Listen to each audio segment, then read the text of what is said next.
The waltz is a form that originated in the 18th century in Central Europe and rose to immense popularity as one of the first dance forms of the now emancipated bourgeoisie in the following decades that slowly but steadily replaced the aristocratic minuet as the leading dance form in triple meter in the also newly founded musical salons of that time. While it achieved its peak in the early 19th century, even today it's one of the most universal and well-known forms of music in triple meter in many modern societies. Not only was the waltz a popular guest in the Parisian salons during that time, but also a young virtuoso who had a more formative influence on contemporary and modern piano music than almost anyone else before him. When Frédéric Chopin settled down in Paris in the early 1830s, he left a lasting influence on the musical parquet and refined many forms in a quite unique style that flourished in many compositions and elevated the waltz to a form of art that still to this day leaves audiences in awe. In this video I want to show you as many aspects of this Chopinized art form, reaching from structure to harmony as well as certain techniques as a video like this can bring out, that will allow you to create Chopinesque waltzes, or let's say waltzes that use Chopinian vocabulary by yourself, may it be through composing or improvising. We know that Chopin was an incredible master of that craftsmanship, and the waltz is a very accessible form that fits perfectly for the art of improvisation. In fact, almost all examples I used in this video came from free play mode on the piano. I tried to structure this video in different categories. You can find them below. We'll try to analyze and internalize as many aspects as possible from his waltzes, spanning from his earliest to the posthumous ones, and break down defining aspects of the wide array of the musical output that he produced in the approximately 30 years of composing this form, as well as some inspiration from other works by this versatile composer with the goal of creating at least similar music. So without further ado, let's get right into it and explain some basics of the form before getting to the individual techniques.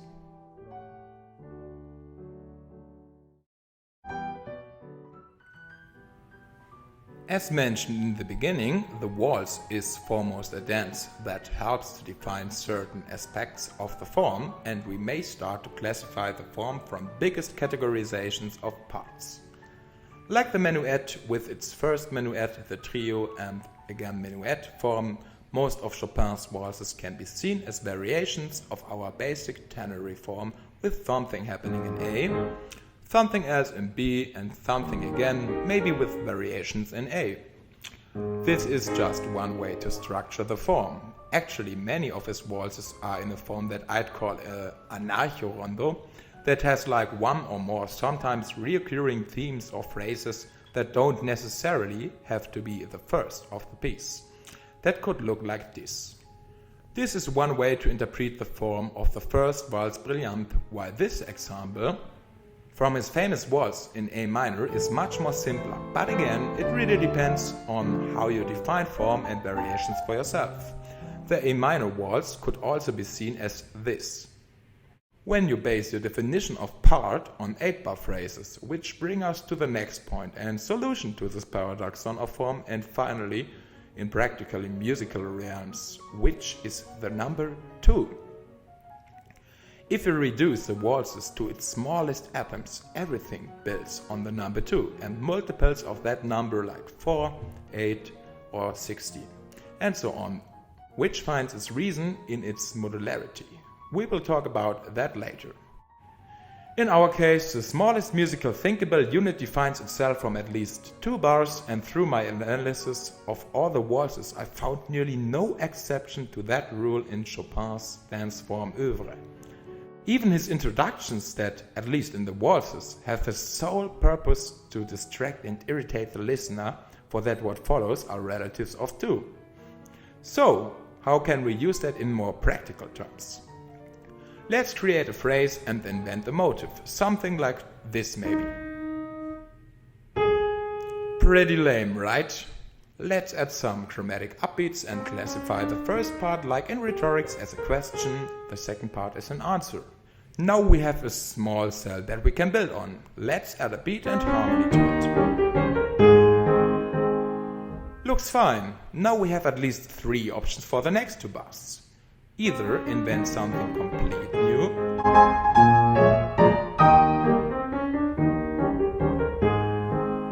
or just repeat this phrase,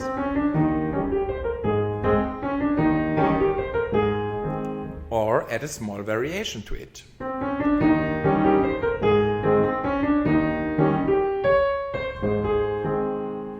Basically that's it. You can use these 3 options for everything that follows. Now comes the modularity in play. Let's add another 4 bars to it that can be treated similar. I'll try to again choose to add a variation of our first bars at the next, transposing it for example.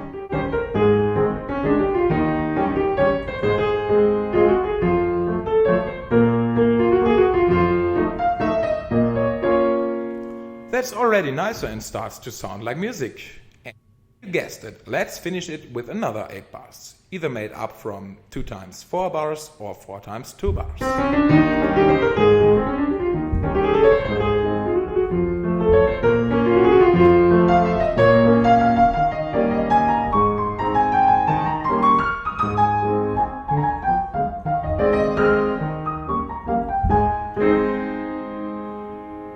Now we have 16 bars, which are long enough to give the listener the chance to classify it as an A part, for example. We could go on like this for eternity and build variations, but the problem is that a too defined form tends to be too predictable for the listener. So maybe invent a B part with 16 bars, return to the A1 later, and then add something that is smaller, like an 8-bar transition part, like in the first Valse Brilliant, only to go to a hypothetical C part. This all may sound pretty complicated and like math to you, but it is really intuitive once you're at the keyboard. And I'll bet you do it naturally when improvising a bit. If you try to do a waltz part with, for example, 7 bars,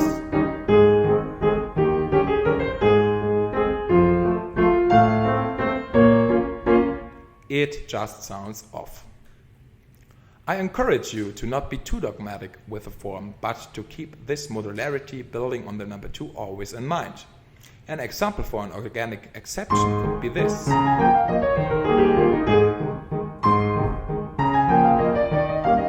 This phrase is structured like 1 plus 2 plus 1, but it's working because we have 4 bars in the end, so feel free to experiment with that. I think this rule of thumb is more than enough to craft a convincing waltz. I personally hate the formal terms period and sentence with utmost passion when it comes to do just music. It's a great way to categorize though, but it's often not practical when starting to create something on your own. Now that we know the basic principles, we can finally get to the much more interesting and colorful part, starting with certain techniques of Chopin that you can implement and use to create, starting with the textures and techniques. If you're not too familiar with waltzing in general, I recommend that you go to the harmony or the rhythm section first, or even the melody section, because this is getting juicier now.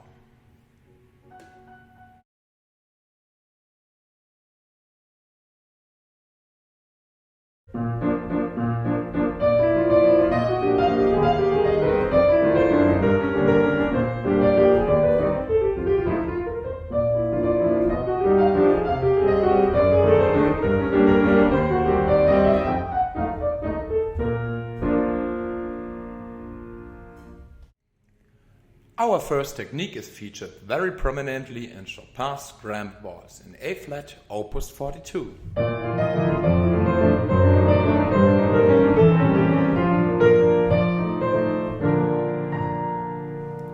It's a quirky and innovative texture that enables you to play a melody which is in double meter over a triple meter time signature, in this case the waltz. Also, once you get it, it's quite easy to reproduce.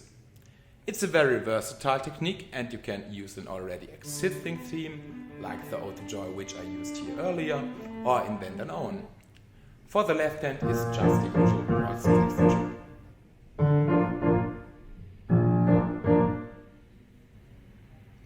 For the right hand you can begin to play your theme and add an octave and a sixth below, staying in the scale, in this case B flat major. It's quite important to emphasize the notes of your melody to create that nice 2/3 illusion later.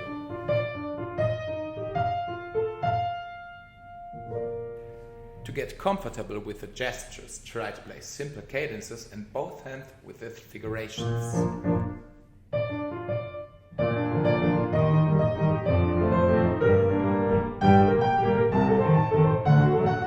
In the next step you substitute the octave with the closest chromatic approach note to the sixth, so you should get something like this. Chopin has a preference for these chromatically approached sixths from below, but it's also possible to change the intervals to fit another harmonization or add some color to the chords. In the end, it's not too important to think too much about the intervals as long as you can keep the gesture alive. As mentioned earlier, you can also invent a nice little melody or use any random theme which is in double or quadruple major, like À vous diriger maman, for example.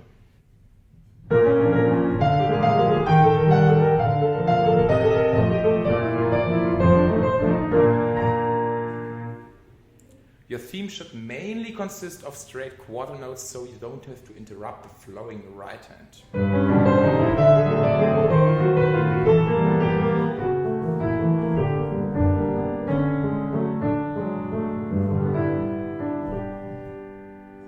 Chopin also uses some nice fill-ins to lighten up the motoric movement, like this.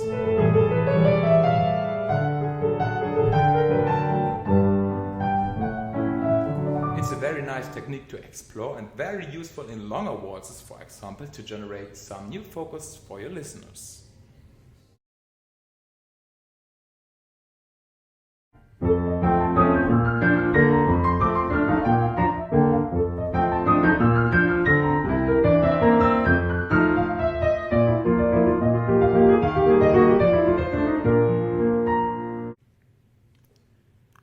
The next technique is what I call Garlands, or in more technical terms, arpeggiated groupings of 3 or 4 notes that utilize the 7ths and the 9ths in the dominant, or respectively the 6th in the tonic.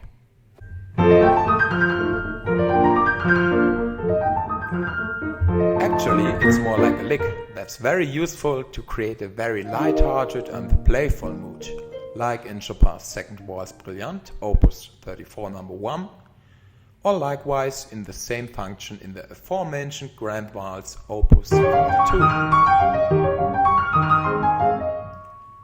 It's a very good standalone texture that just works, while the left hand is waltzing like before.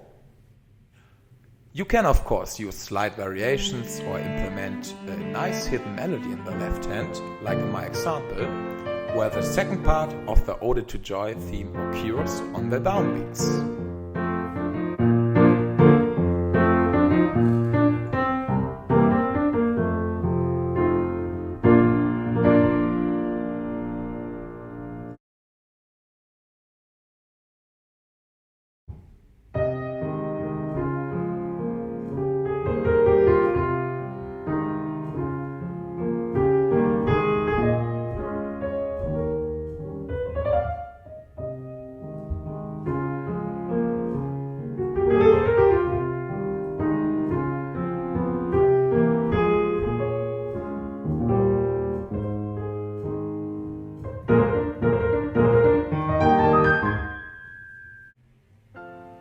The Cantabile is not really something I'd call a texture, but a monodic technique, which is quite important and featured in many waltzes, like the middle part of Opus 34 No. 2, first in major, then in minor.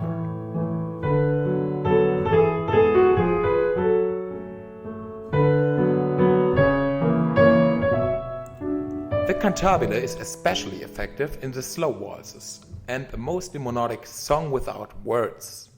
In Chopin's case, heavily influenced by the Italian opera of that time, like Bellini, and his modest but efficacious melodies. We will get to that later in the melody part of the video. The right hand is dominating, while the left hand is accompanying the beautiful and singing melody. The singing right hand has a rather slow, almost reluctant movement that heavily is using a warm articulation, expressive intervals like the sevenths to interrupt the often stepwise motion, and the organic rubato, maybe with some portamento et fiorituri.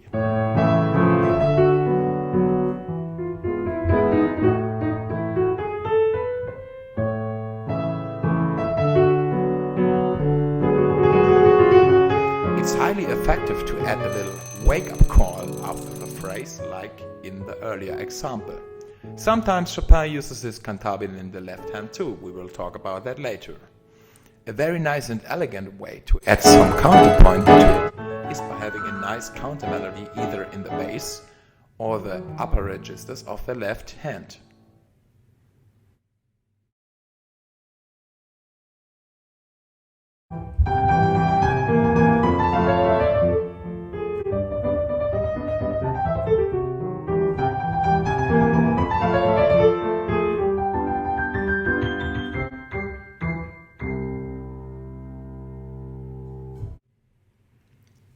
This example is pretty self-explanatory and another way of Monsieur Chopin to bring some gallant gestures from the culture of his salons in Paris to the keyboard.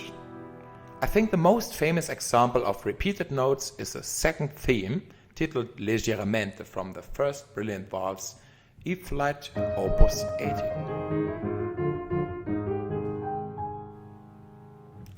It's incredibly simple. If you reduce our example, it's just the following progression, also known as one of the harmony schemes of the Bergamasca, a dance originating in the 16th century.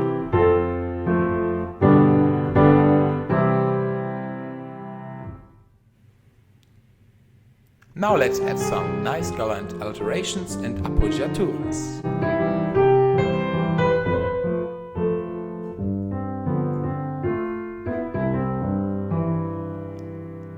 Finally, add a motoric movement and the repeated notes and you're done.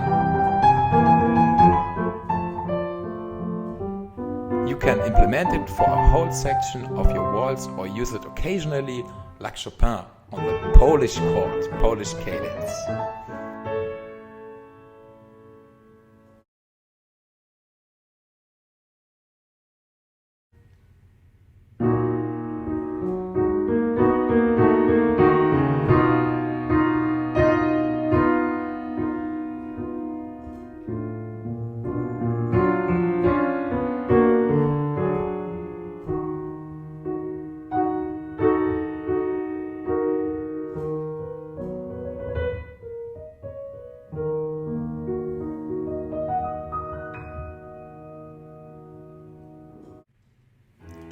The so-called cello technique is very similar to the cantabile. 90% of the time the left hand is only used to provide the rhythm or the harmony to the waltz, but here it emancipates itself and plays the melody, while the right hand is more or less just playing some chords or small little counterpoints. If you want to implement it in a slow waltz, like Chopin does in the A minor one, Opus 34, try to treat it like a cantabile solo with expressive melodic elements like groupings and the non-chord tones, as well as unprepared dissonances or delayed resolutions.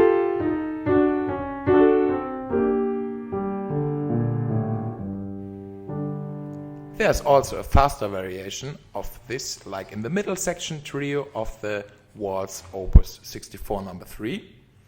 And you can treat it similar to the slow variant, although it's a bit more motoric and often in major.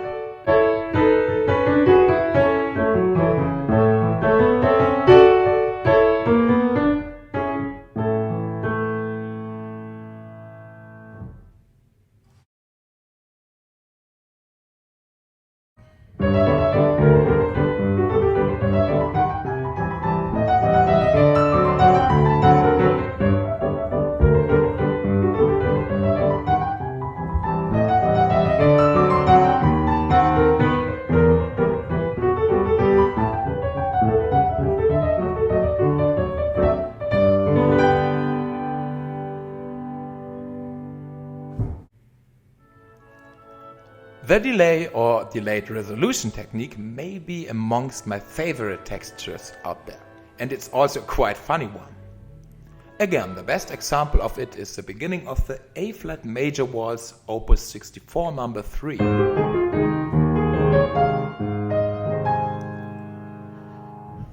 While the left hand is doing the usual stuff, the right hand is basically trying its best to work against it.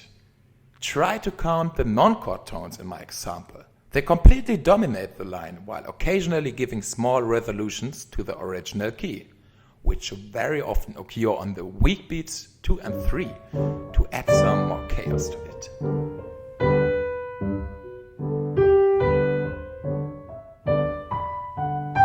As in the original waltz by Chopin, you can feel inspired to add some chromaticism or groupings of notes that further help to delay the resolutions. Tchaikovsky was also a master of that vile and humoristic technique. To bring out the best effect out of this, it's especially important to keep your left hand as simple and steady as possible, so the caprioles of the right hand can unfold in the most efficient way.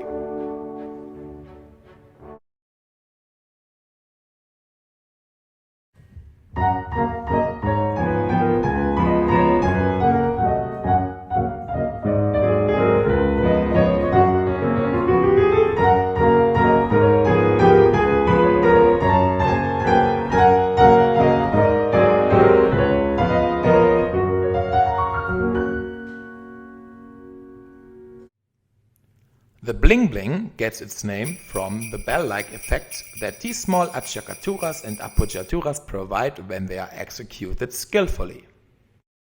While La Campanella by Liszt or Chopin's berceuse are just some examples, the gesture that its spirits inhibits materializes in a variety of forms.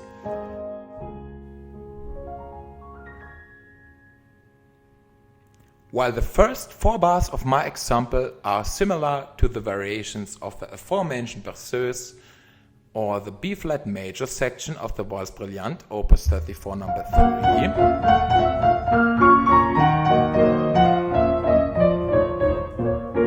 the next 4 bars are inspired by the similar section of the first Valse Brillante in B-flat minor.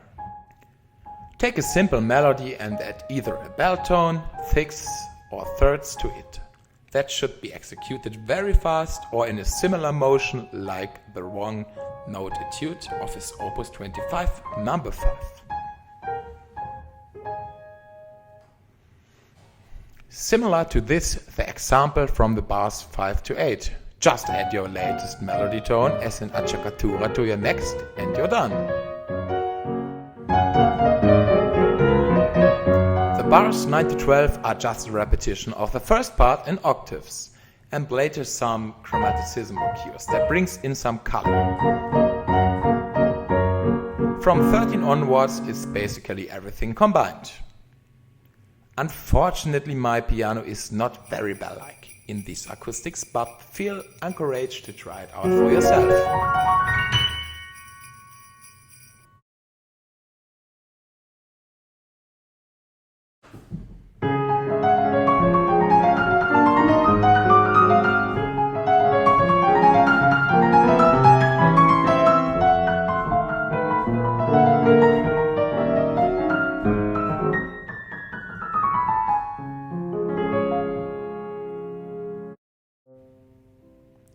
A video like this can of course not cover every single technique that is or was used by Frédéric Chopin in his waltzes. Half of his waltzes were lost and many works like the mazurkas are very waltz-like and with a very refined and original technique. So I want to encourage you to explore them for yourselves. In the example I provided here, I tried to implement a similar figuration which can be found in the Prelude number 8 in F-sharp minor from his opus 28 over a waltz beat, which resulted in a 3-against-7 polyrhythm with a lot of rubato, of course. Later in this video I want you to show a way to create cool, organic sounding polyrhythms too. My point here is that it's a very virtuous and rewarding venture to be creative about techniques. Combining a polonaise and a waltz? Why not?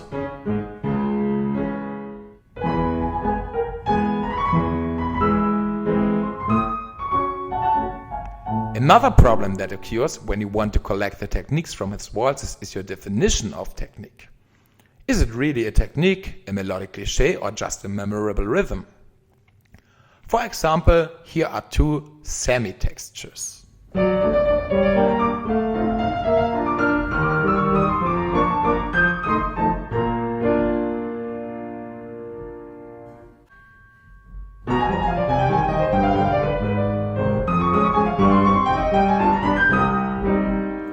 The first one bears some resemblance to the first brilliant waltz or the posthumous one in E minor.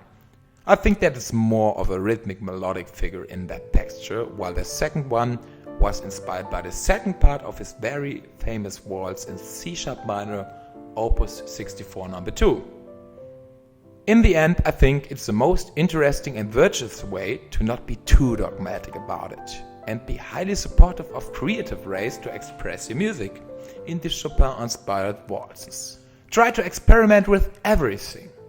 It's even possible to craft a highly expressive slow waltz out of the figuration that is used in the coda of Chopin's famous first ballad. And I think the result is quite convincing.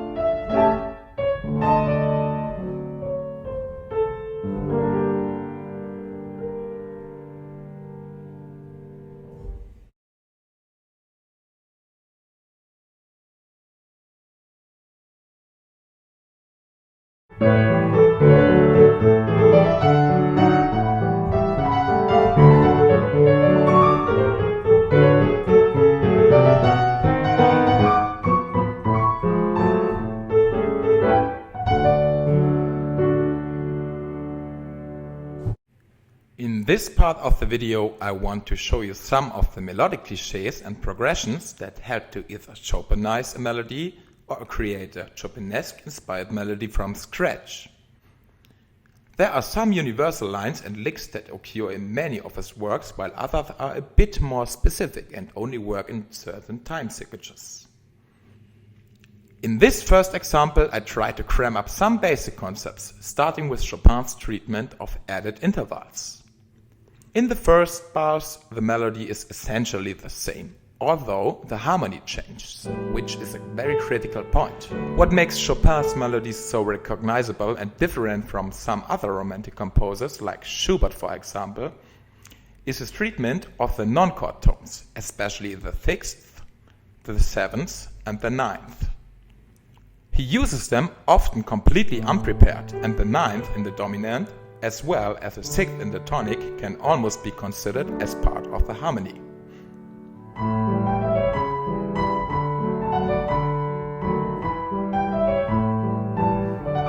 Many melodies, like here or in his famous minute waltz, opus 64 No. 1, are circulating around the 5th of the tonic, which is a very universal approach to many of his works, like the Polonaises too.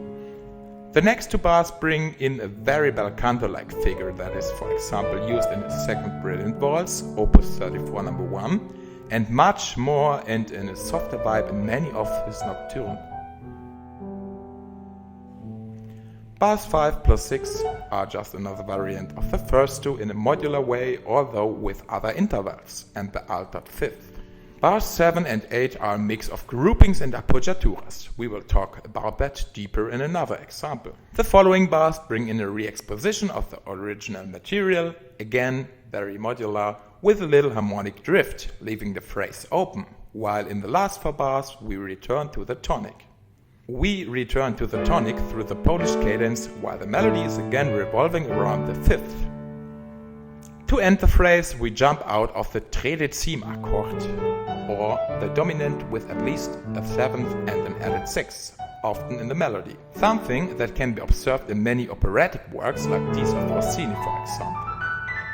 They create that sweet, mischievous sensation that makes a melody more playful.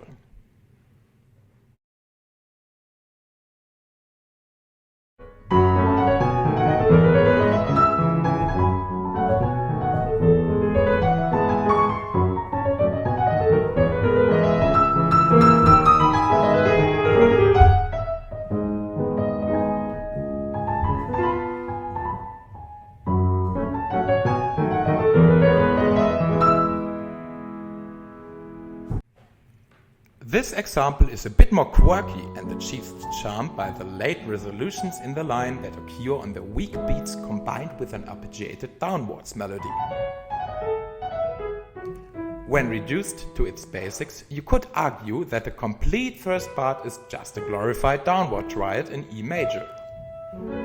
The non-chord tones, like the ninth in F sharp minor and the added sixth to the dominant in the next bar respectively, ensure a colorful sound, while in the third bar we again revolve around the fifth and finish it off with a very expressive octave jump with an appoggiatura.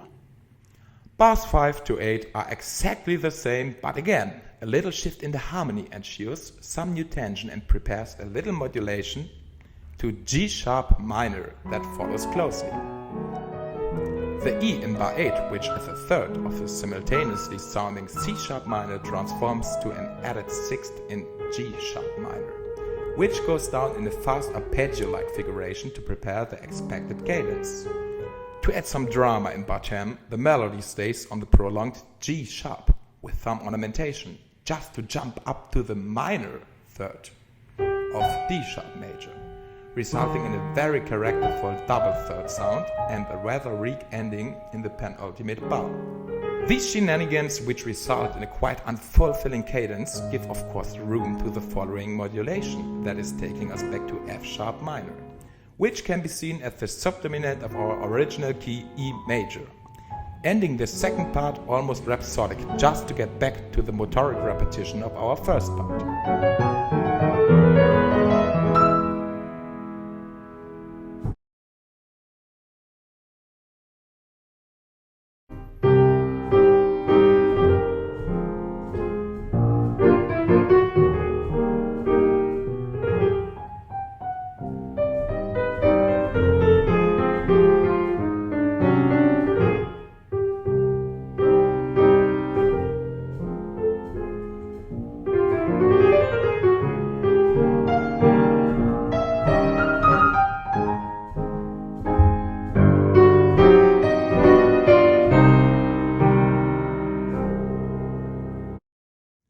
As mentioned earlier, not every waltz by Chopin is a brilliant waltz, and in this C minor example we try to create a rather slow waltz.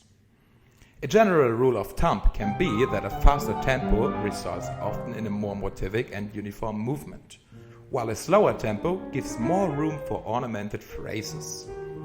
A lot of these waltzes in the video here are or were originally improvisations, and when I started in this example I just played a sequence of descending fifths.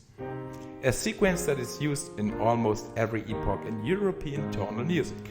To spice this cliché a bit up, you can use a sighing motif like here in bar 2. Of course, unprepared.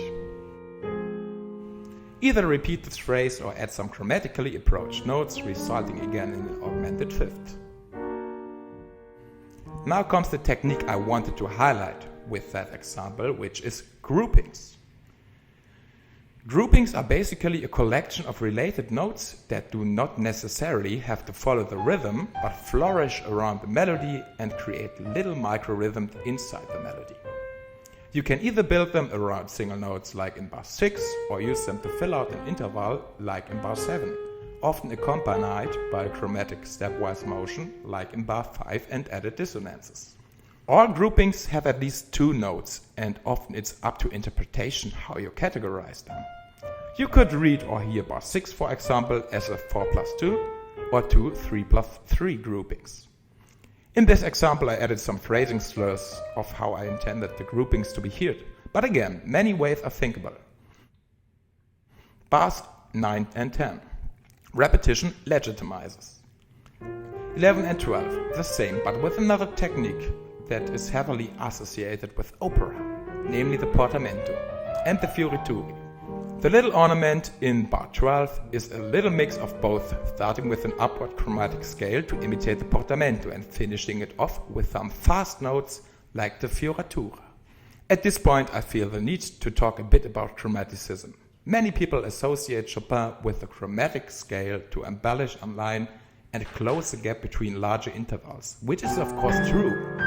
But actually he often uses chromaticism in a much more refined way that is not as random, and he has preferences for some figurations and intervals.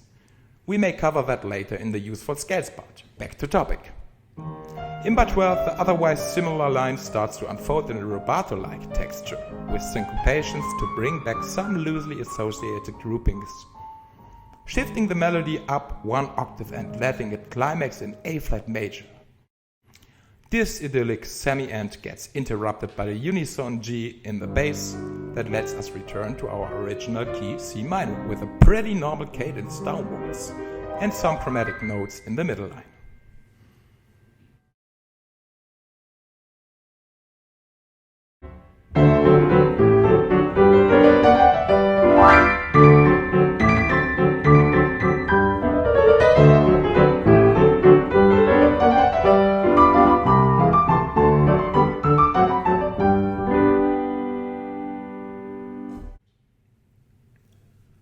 The last example shifts the focus to just two intervals, namely the thirds and the sixths, which are by far the most used intervals to add another layer to your melodies. First part. The phrase begins with alternating thirds that jump savagely in an inconsequential downwards motion through the keyboard, starting again on our beloved 7th and 9th of the dominant D major. This motion results in a weak 3 against 2 sound through the first two bars, thanks to the little emphasis on the upper line of thirds. After this downward spiral, we move up in parallel thirds while striking the Polish chord for a brief moment. I don't think that Chopin used these glissandian thirds, but while recording this example it just sneaked in and I think it's quite funny, so I let it stay. Bars 5 to 6 give the spotlight to the sixths, which are also wandering forward through parallel motion, sometimes interrupted by a little ornamented D. The following serve bring us back to the repetition of our first phrase and are in my opinion not really Chopin-like, because they are a bit flashy and deliver no real progress to the phrase, something that is used much more often by contemporaries like Franz Liszt, also in octaves. I didn't note it, the ending, because it's a pretty standard one. See the first was brilliant, for example. It's mainly in sixths too. Often for the last cadence, Chopin uses some not motivic material to deliver a more slim sound, so I finished this phrase likewise.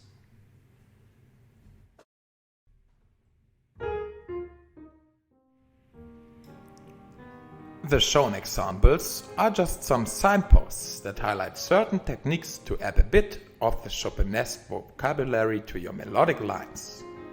Unfortunately, Chopin is a very versatile composer when it comes to melody, and some of his works use completely unique lines that make it impossible to steal them without stealing the complete texture of the work and giving the audience the reminiscence of a certain work.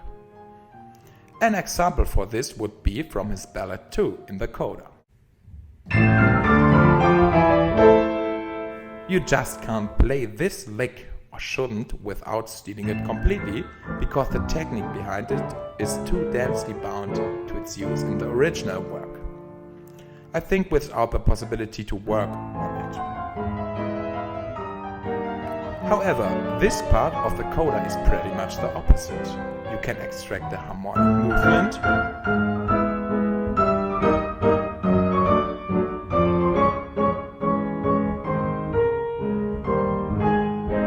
the two-part texture in the upper voices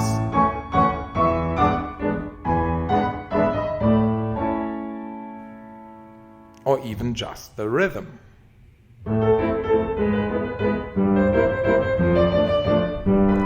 to the waltzes. There are certain melodic elements, like some of these in the video, as well as rhythmical elements that I used more often. I collected some that I used very often in the waltzes here, and you can use them to try this out or use them as an inspiration when building your own phrases. As you may have realized, I try to include a big variety of different motives for building melodies, so you may find some inspiration in other parts of that video.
One thing that we only talked about scarcely and superficially until now is the use of ornamentation. Beside your standard trills and mordents, which the maestro of course uses in his own way, there are many not really categorized ways to embellish a line. You may find my associative thinking and congruently inconsequential and vague use of musical terms that results in naming one thing with many terms, sometimes even wrong terms, rather unappealing. But it's a result of a thinking in gestures. Basically, many figurations are subconsciously created to invoke certain emotions for the listener that are often completely subjective and chained to the style of certain composers. One thing that they often have in common, reaching from tiratas in frescobaldi's toccatas to these incredibly large fioraturas, coloraturas, is that they are certain rhetoric gestures that should leave you with a complex set of emotions. I've taken our already relative embellished C minor example and gave it a rather tasteless overdose of embellishment gestures, again just to show you some examples. We start the phrase like in our original take, but add repeated notes that get faster along the way to imitate a passionate recitativo section.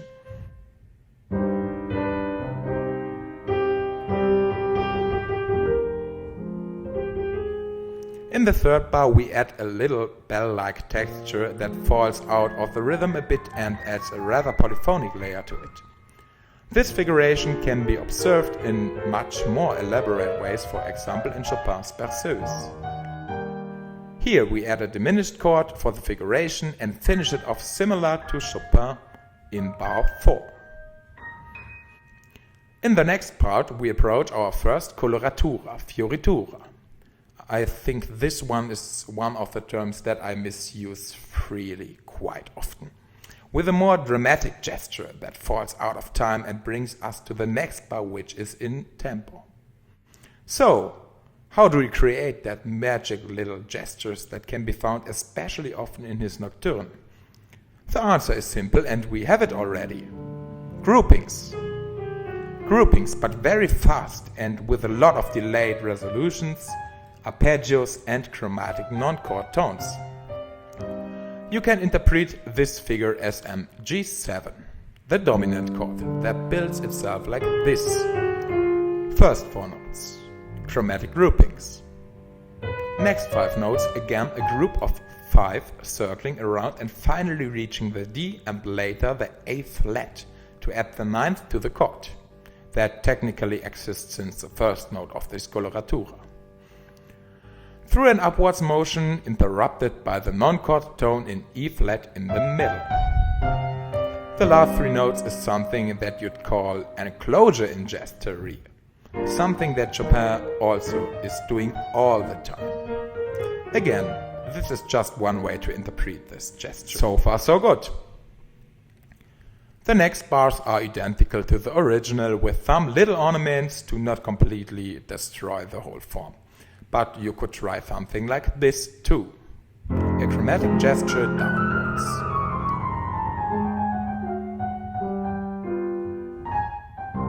Bar 8 is just a weirdly notated chromatic line with the bell tone G up there that is accelerating towards the end, inspired from examples like these. The bars 9 to 12 are pretty much the original with the following techniques added in the respective bar. 9. Bell tones around the 5th. 10. Downwards chromatic fixed, which I unfortunately forgot to notate when transcribing. 10. Halftone-wholetone scale in a harmonic context of B-flat major. See useful scales later. And finally appogiaturas and appogiaturas that culminate in the longest coloratura, which can be seen in E-flat with an added 7th and 9th. Of the example that is built very similar to the first 3 notes, chromatic enclosure. The next 3 notes the same. The next 4 double 3rd scale. The next 4 composed double appogiaturas to the 5th and 7th of E-flat major. The 6 next semi-chromatic enclosure of B-flat and G, and the rest is just a little arpeggio with an added non-chord tone D, of course thought as a chromatic passing tone. Again, the last bars are the same with a little triplet in the middle voices in the penultimate bar. As mentioned earlier, this is just an example for using the sheer endless possibilities that ornamented phrases provide. Try to experiment with it or use it as an inspiration that can help you to add some new vocabulary to your own romantic style compositions. Last but not least, here's an example of another very wide-spanning coloratura, which, by the way, is actually not something that is used very often in the waltzes for the obvious reason that it doesn't mix well with the rather fast and motoric left hand and the form in general. But it's very useful to know for making up melodies. For our second example, the E-Major fragment that is treated in a similar way like the other examples, using another texture for the groupings.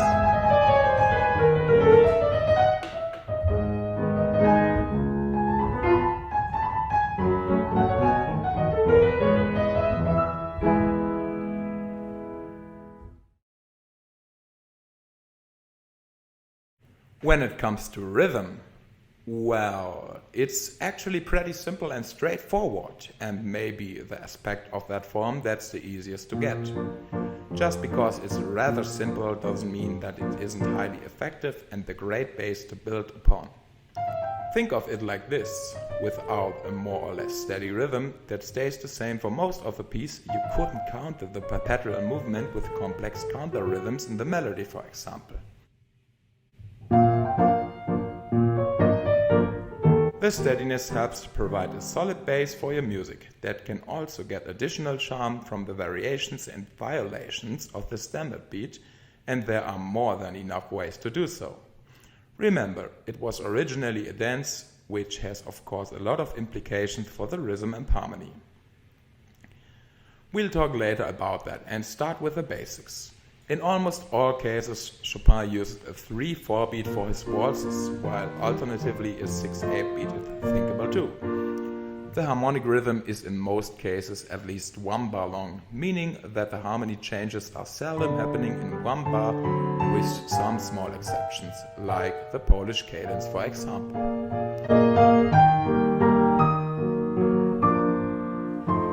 Usually the left hand delivers us the standard rhythm that goes as follows: 1 downbeat, 2 upbeats. Usually the first one is the strongest, but there are exceptions, like in the middle part of his C-sharp minor waltz, where we drop our 1 completely for some time to shift the focus for the dolce melody in the right hand. It does not matter with how many notes you play your up and down beats, but it can be observed that Chopin has a preference for unisons and octaves on the one and some form of chords for the beats 2 and 3. The quantity of your notes for the beats depends on many factors. Generally speaking, it can be observed that in more fast or elegant fragile passages, Chopin limits himself to less notes, while more dramatic or louder passages tend to have more and a bigger range. An example for a more dense setting would be this part of the Minute Waltz, and here's a counterexample from his C-sharp minor waltz, from the same opus. Usually the downbeats get at least 2 notes, very often 3 notes, as a chord that is always fitting nice to your hand, which often has to perform a jump to get there, to the beats 2 and 3. Chopin is really inconsequential in how he treats the left hand and is jumping freely between different inversions for the same phrase. Usually, when he starts with a pattern for the left hand, he tries to keep it up during the whole passage of the part with the exception of cadences sometimes, while in the next parts the used texture can change quite often. As mentioned earlier, the rhythm part keeps the word alive, and the gesture can be found in many different forms. I tried to collect all the different variations that I could find that he used here. So feel inspired to try some of these out. One important thing that is not talked about often is his liberal use of parallel octaves between the chords or the melody. To a lesser extent, even the fifths, and especially in the middle voices, parallels happen quite often, which is actually no problem at all because it still sounds pretty nice and he doesn't force it.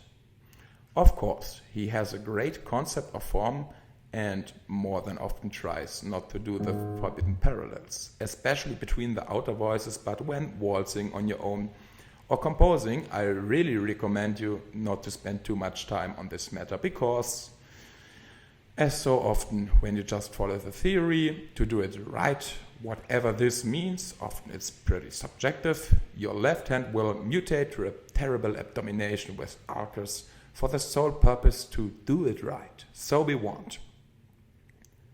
Back to topic. Here are the different variations in the rhythm, so let's try some of these out. And I will explain a bit.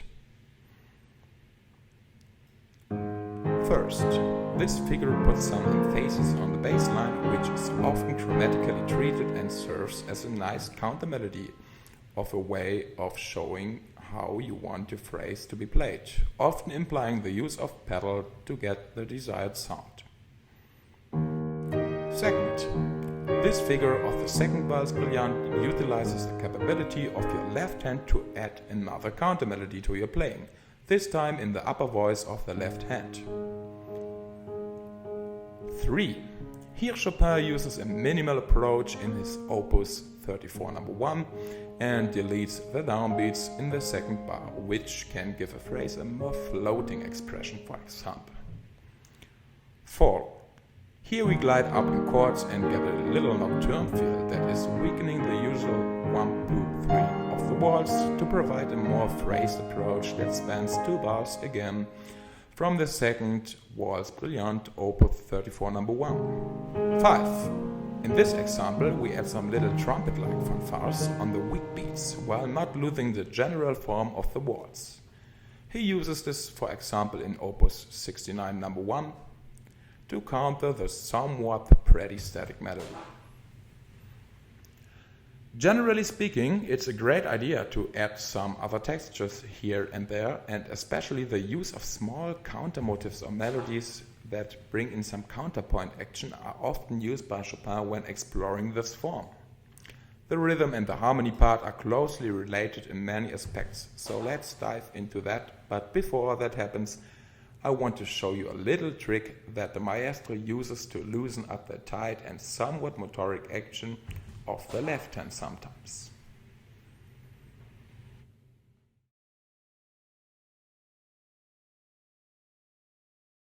As mentioned in the textures part, Chopin sometimes plays with our rhythmic feel by establishing some accented chords that go against the beat, like this here. These little passages are often very short, 2 bars, and give you either the feel of a 2-against-3 polyrhythm, or a double meter, or even no meter at all. I try to illustrate it with this example.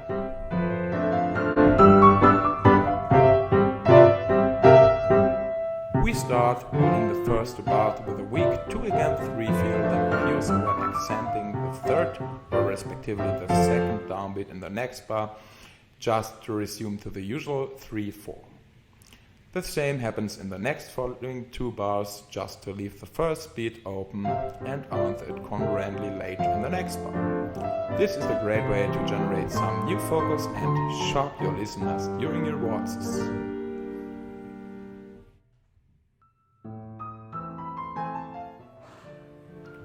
Finally, we approach the harmony section of this video, and as mentioned earlier, the harmony is closely related to the rhythm and is frequently played by the left hand, which spans at least 1 bar for the most time. The melody is also closely bound to the harmonic rhythm, but as you may have perceived in the melody part, much more free. And I think of it like in this picture. While respecting the underlying harmonic progression, your melody follows it like the rings of Saturn and floats around the main thing, which make these waltzes so special in Chopin's case. When I started to think about Chopin's harmony, I had the perception that it's quite complicated in the waltzes, but alas, the most progressions are pretty simple and straightforward and have been in other classical works or even Baroque ones before. Which brings up the question, why is the listener having the feel that the harmony sounds more complex or romantic? Again, one reason is the aforementioned melody, disguising or anticipating, but there are many more factors and especially some cadences or chords that help to create this unique Chopin feel. We will have a more in-depth look on that later, but at first let's look at some of the progressions. On my quest to waltz like Chopin, I've visited all the opuses of that type that I could get my hands onto. So I've analyzed them, reduced them to the harmonic base, and finally used them to create some statistics. For these, I transposed them either in C major or C minor for a better comparison. The result are the following progressions, usually 8 bars long, sometimes longer, especially in minor waltzes, that I present here. As you can see, these are more or less quite simple and often very similar. I will postulate some recommendations for creating your own schemes. First, the first harmony in a part of the waltz that is a major does not necessarily have to start on the tonic, but in most cases it will end on the tonic when not transposing. Second, the same goes for a part that is minor, but Chopin is less strict about it with the ending, often leaving it open with the dominant. Third, when observing the progressions, it becomes clear that most of them are modulations. Yet Chopin waltzes in a lot of modulations, so there has to be a way to modulate fast. And I extracted a very, very nice technique to literally do it in no time. We will talk about that later. Fourth, as postulated earlier, the harmonic progression is in fact restricted to 1 bar at a time, with small exceptions often in the bass or in the cadences. I am repeating myself, but I can't stress enough that these are just recommendations and no fixed rules, because these simply don't exist at all, and we constantly have to fight the human urge to classify everything. But trying to keep that in mind proves very useful. I, for example, have the bad habit to modulate often very fast when improvising in the waltzes, though looking at the sheer progressions helps me to restrict myself to a more straightforward way. So, what else can we do with these progressions? I recommend a romantic partimento to explore them for yourself.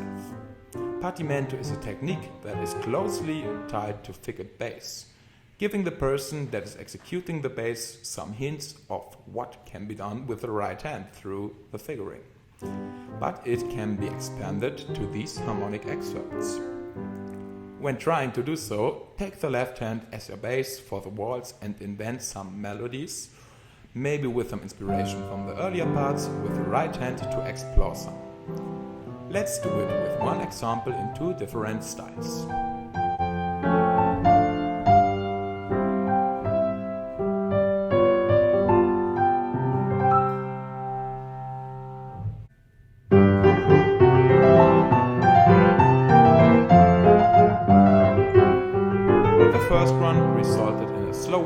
And the second one is something more brilliant. The same does work with the minor waltzes, of course. Before we talk about modulations, let's take a closer look at the last 5 examples. These are not from the waltzes, but from other pieces by Chopin or some nice romantic sequences I collected. The first one, for example, is the harmonic extract from his infamous E-flat major nocturne, respectively the second part.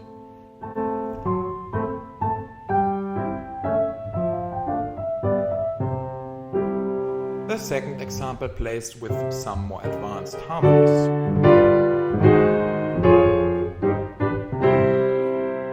While the third is a waltzified version of the harmonic sequence from the Revolutionary Etude.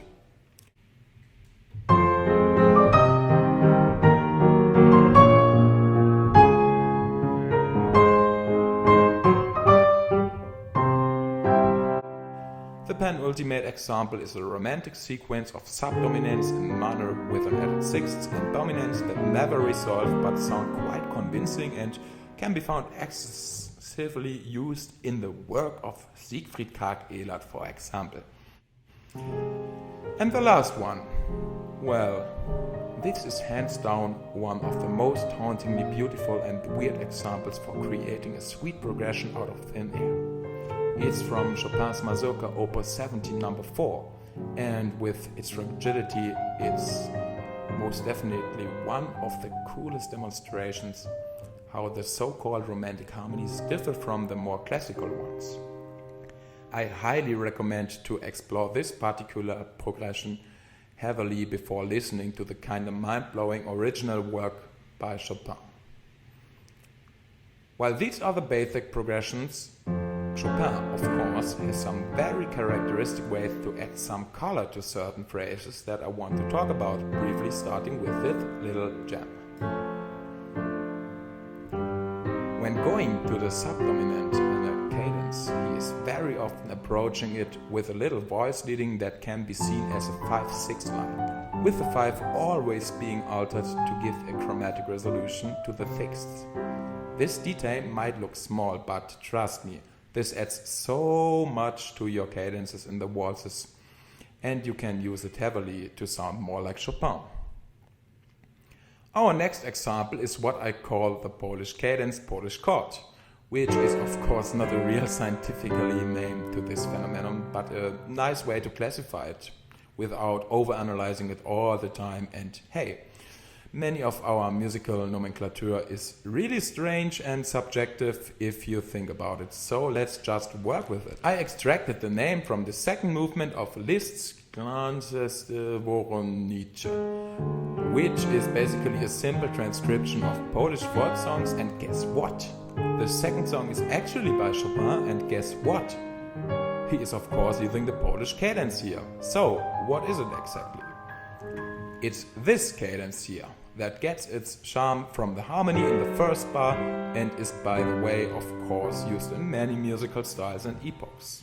Similar to this, we have the Polish chord, with its famous use in the first Valse Brilliant. I refuse to explain what this is. It just works and it's a bit kitschy. Try it out for yourselves, maybe in a nice pendulum like this. Now, let's get to the modulations.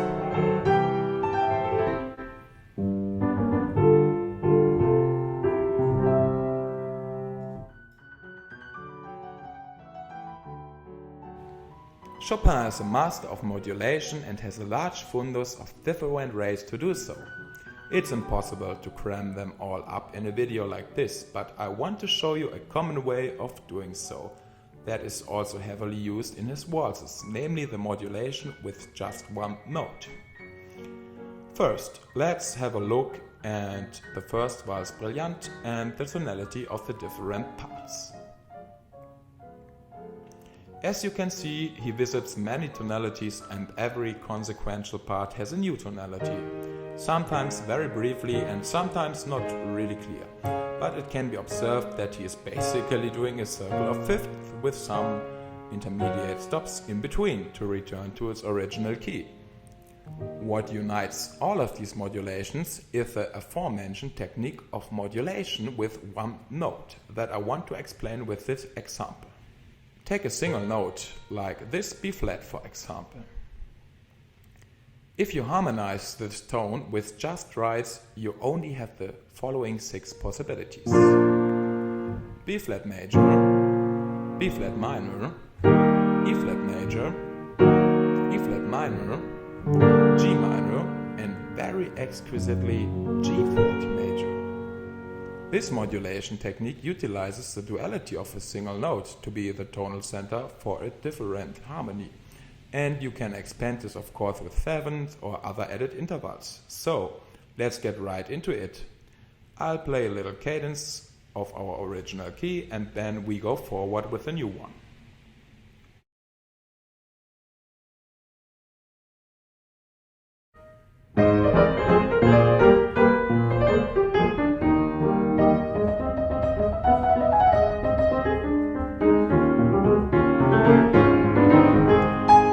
Example that goes from E flat major to A flat major utilizes the E flat and is pretty similar to Chopin's first waltz, also in the texture.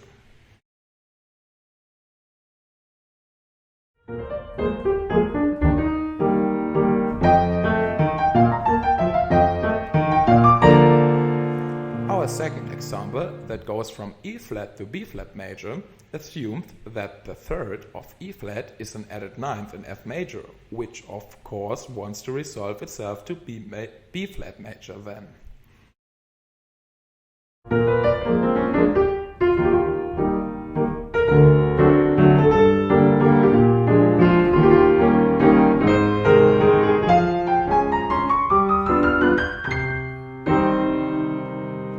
Here, the fifth of E flat major gets a harmonic surgery to become the third of G minor that is having a little modulation in the phrase by itself to finish in C minor later.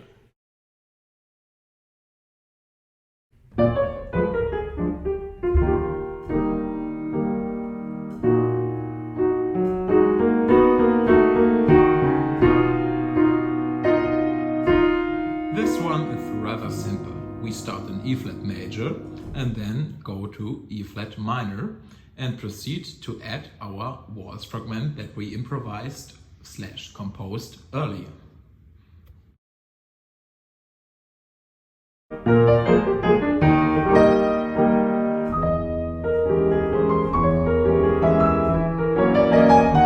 This example may be the most sophisticated one.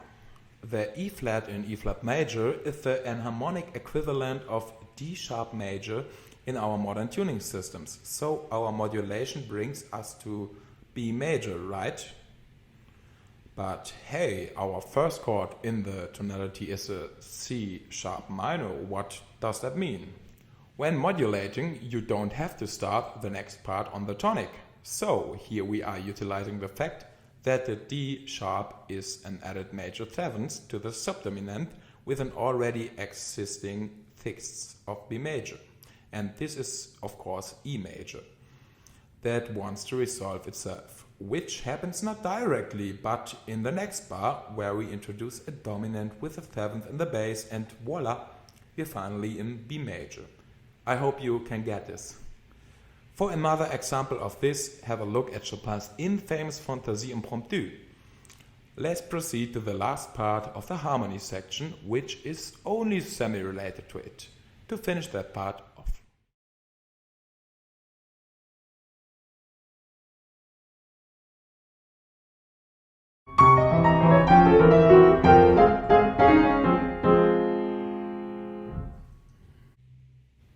This first example utilizes the so-called halftone-wholetone scale, also known as Messiaen's second mode, and has a long history of usage through Western classical music. It's an octatonic scale and it is used heavily by Franz Liszt but also Chopin. So why does that not really major minor scale work in this example? Basically, you could perceive it as a full diminished chord with added appogiaturas, which can be treated as such to use it in a harmonic context. The diminished chord is the upper part of a dominant 7th chord with an added 9th. And you can use this scale, for example, in fast cadences or as an inspiration for melodies.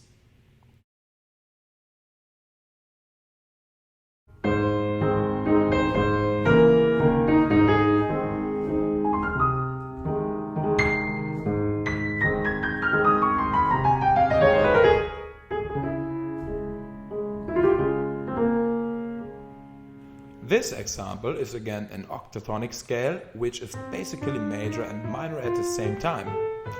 Again, you can bring it to great usage when doing a small cadenza, and it works especially well in a major context, where the added minor thirds provide some color for your coloratura. An example of this would be My Beloved Berceuse of Chopin.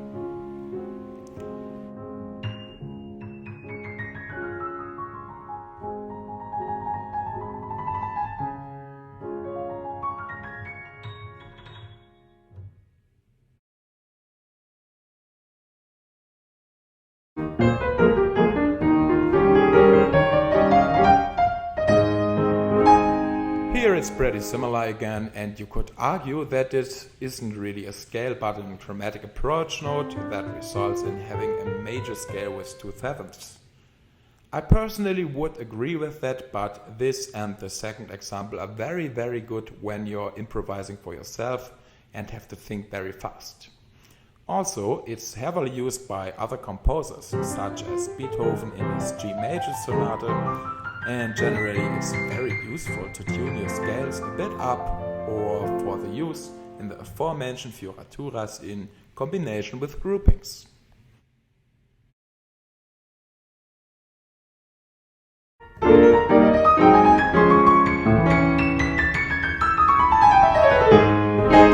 Our last example can be interpreted as a normal major scale with a sharp 4 and a sharp 6, which implies its use on dominant-like chords.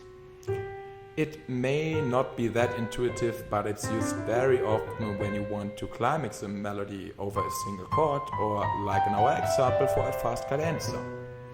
It's by far one of the most useful scales, and I'd recommend to practice this in multiple keys to get a feel for the effective usage of it.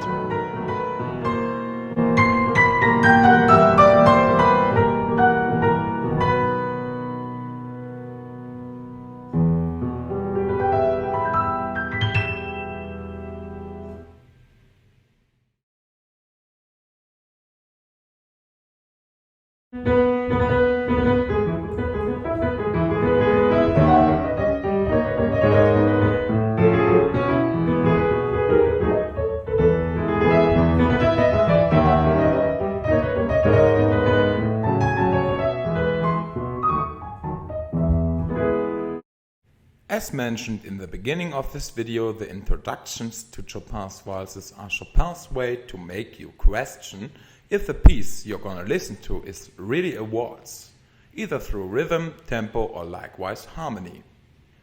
He finds many creative ways to give you the perception that he's straying away from the right path, just to assure you closely after that the piece you're listening to is in fact a waltz. The shortest intros are just 4 bars, but they can be much longer, like in his Valse Brillante in F major. Our first example is again a little homage to Rossini, or a quite big one, and builds itself on the rhythmic uncertainty. If you're just listening to this example, you would of course assume that we are in a standard 2/4 beat, but actually we are not, which only works because of the duality of our example. You can also play it with a standard waltz beat, like the notation, which would sound like this. Of course, we don't want the listener to get that we are doing a waltz, so we put our emphasis of the line like it would be in double meter. The motive in the beginning is inspired by military fanfares, much like the intro to the first Waltz Brilliant, for example. It's a quite funny way to start a waltz like this, but there are many more possibilities like this here.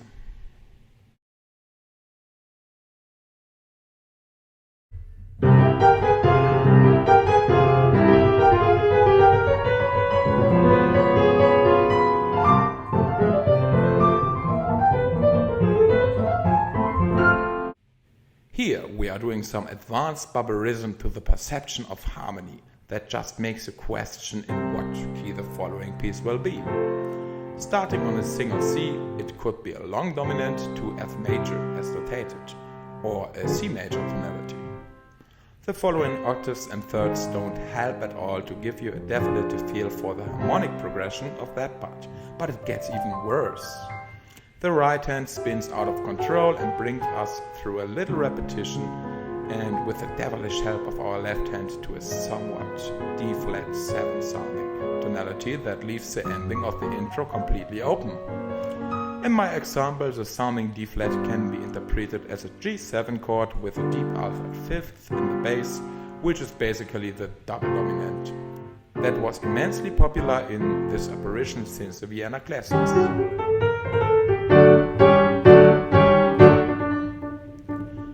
From then on, we just play F major. Another way to resolve this could be a waltz part in G flat major that follows, which doesn't really make sense, and actually is a bit too avant-garde for the most romantic composers when you start the piece with a simple C. However, this could be a great way to meddle with the expectation of the audience in a hypothetical later part of the waltz. You could cite the intro again and then go on for a brief moment in G-flat just to return to F later. An example, although with another texture for this kind of introduction, could be his Waltz Brilliant, Opus 34 No. 3, where he achieves this effect through a single chromatic line which has in fact no clear tonality.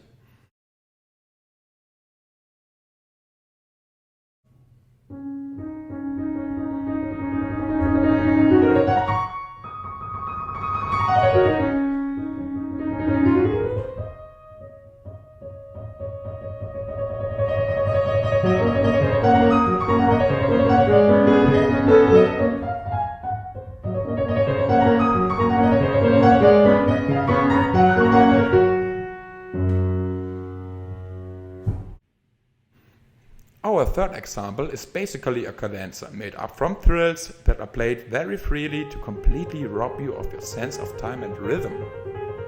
Chopin uses a similar technique in his famous minute waltz. If you don't know the piece, you could never assume at which point he plans to leave this ostinato-like texture. The point is to choose a motive or idea that leaves the listener without any sense of time at all. Thrills are perfect for this endeavor, even without all of these embellishments and arpeggios that are added. An example with thrills would be his aforementioned Grand Waltz in A-flat major that also introduces a complete unrelated motive in the left hand, something you could consider in all of your introductions.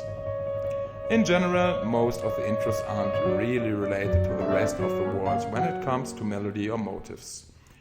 Here we take the motive for our waltz phrase directly from the trill, which produces this nice al-tempo effect later if we play the trills freely and accelerate towards the end to get in a rather fast motoric movement.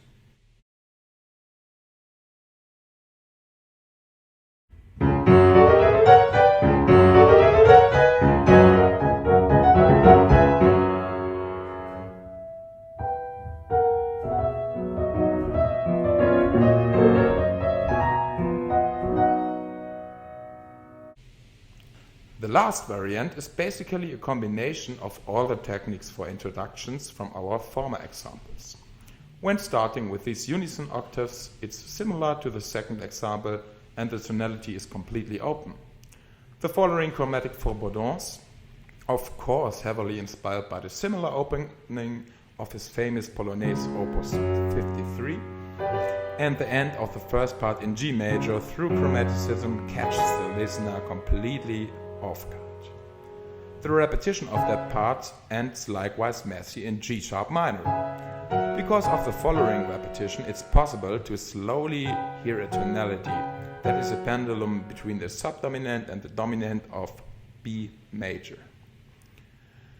This phase gets interrupted quickly by both hands getting more and more autonomous and faster, which destroys our feel for rhythm after we finally started to get the harmony. The long and awkward pause further destroys the feel of time just to finally start the rather soft waltz after all of this carnival. In the end, all of the intros do their respective best to destroy, so you can build on something. Feel encouraged to try this out, and as always, never be too dogmatic about it. Is it possible to start a waltz with a normal introduction and the waltz beat? Of course, but it's very interesting to see that Chopin, in the end of the day, chose violins for his compositions, which is a great way to generate interest in the beginning.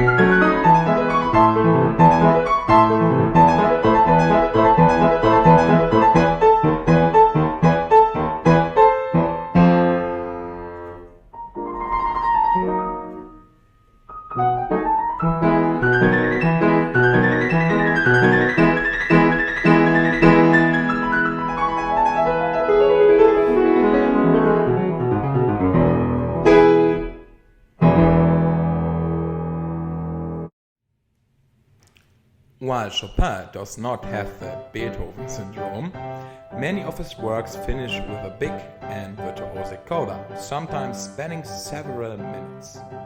In the waltzes, a coda is optional and is often found in his brilliant waltzes. Basically, they are often a mixture of earlier used motifs, virtuosic figurations, and licks, and an accelerated tempo. The left hand isn't as fixated as before in the serious parts, and while the movement is getting more virtuosic and con fuoco, destroying the waltz texture partially, Chopin still respects our rule of two.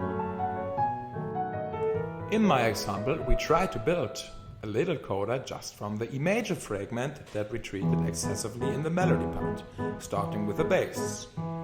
If we transpose our first bar bound to E-Major, we can build on it in a rather fast tempo and finish the phrase with the earlier used appogiatura, but end it on a D, which implies a change in the harmony. The following figuration is not really from the waltz, but let's assume that it was the hypothetical C part, for example. Same goes for the trill in the end.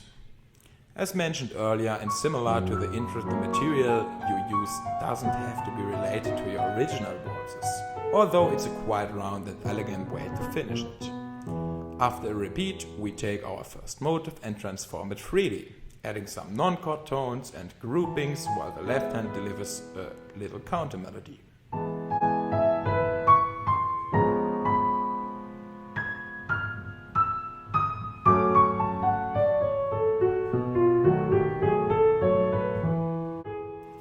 The following part is not notated because, as mentioned, this part came from improvising over this motive and I forgot to transcribe it. But basically it's the same. It's a pendulum between E major and A minor with an added sixth with some movement in the left hand. After some mini cadences, we finish with a deceptive F major in the last effort to throw our listener off. A circle of fifths brings us to an intimate E-flat minor chord, proving that the improviser is an amateur and doesn't know his harmonies.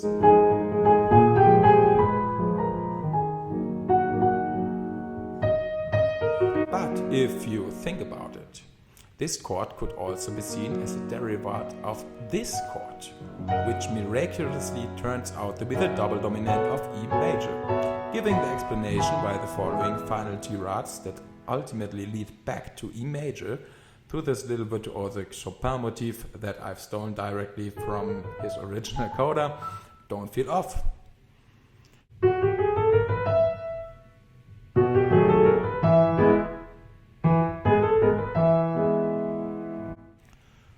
finish it off, I played this little useful chordal lick, basically an arpeggio in E major with added notes from the scale every 4 tones to finish off with 2 chords, and we're done. This lick is very useful also as a filler, so maybe practice it and try it out. These big chords are just a cliche ending. I think my favorite one from his waltzes codas is this here from the Grand Valse Opus 42, because it's so incredibly unrelated from the rest of the waltz that it's almost funny.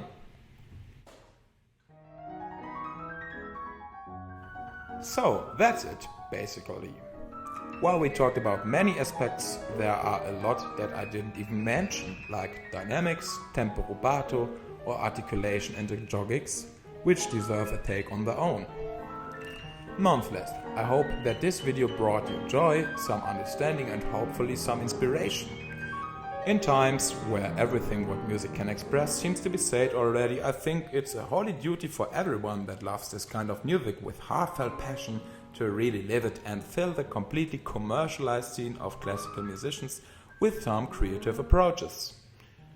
Ironically, we never played a full waltz in this video, only fragments, but again, I don't want to postulate how you should do it, so I'll leave this intentionally open for you to explore. Are there things I got wrong in this video? I think many, and I hope so. It's a more or less subjective approach to this topic, and when creating this I frankly didn't care to prove a lot of my thesis, so as always, try to think on your own. And if this video could inspire you to do so, I reached my goal. I sincerely hope that I didn't offend anyone with my wrong pronunciations and rather subjective terms. Everything said in this video was meant with utmost respect, and I want to thank all the people that create free to use and public domain content. It really helps when doing something like this. So, before we end this video, I want to show you my approach to polyrhythms briefly as an appendix.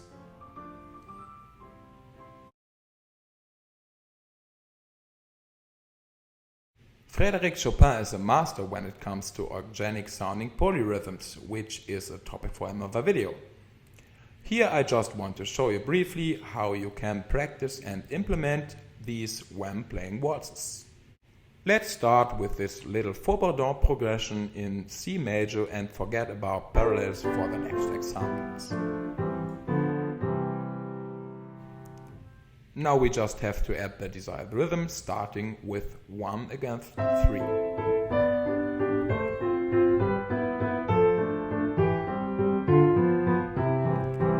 Two against 3 is a bit more complex, but you can practice it like our first technique earlier, subdividing the quarter notes in 8 notes and just not playing the 2nd, 3rd, 5th and 6th of that bar.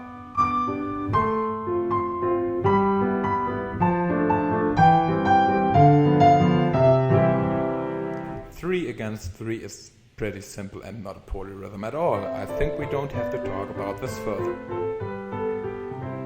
4 against 3 is where it's starting to get tough, but here my method kicks in. Once you internalize the left hand, simply choose a motive that you already can play and like and try it like this. Set tempo and play some bars of the left hand. Do the same with your desired motive in the right and then combine it a tempo.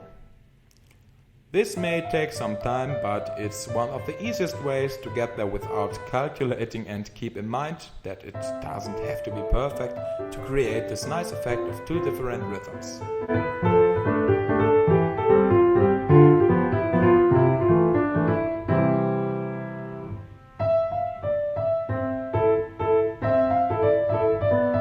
From now on, it's basically the same for everything that follows. For a 5 against 3, you could use a freely executed turn, gruppetto for example.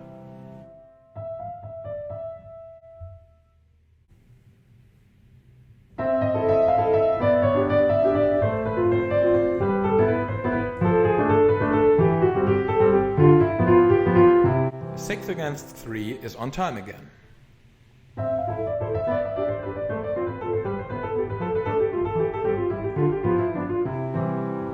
7 against 3 could be the prelude figuration of earlier, and you could go on with this forever until it's not playable anymore from the tempo.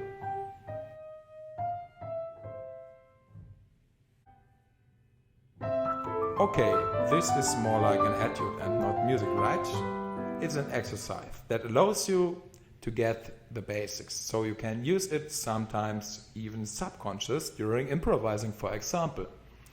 It should never sound forced, and you can produce very nice effect with it like this here. But it definitely takes some practice.